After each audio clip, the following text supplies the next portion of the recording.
Today we talk about how can you fix this problem or know how you can do that on your Genshin Impact app. So you just follow these ways, then it's going to work with you. So all you have to do, you just click here on settings, click on it here. So then it's going to take you to this list. It's going to show for you like this here.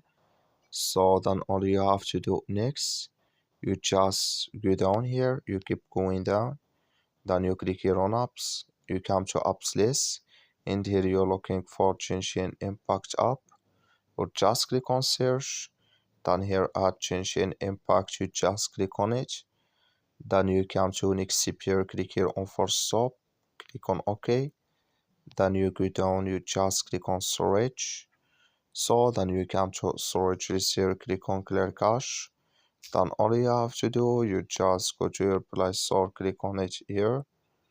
Then here you search for Genshin Impact. It's going to show for you like this. You will find here updates, click on it, then it's going to work with you.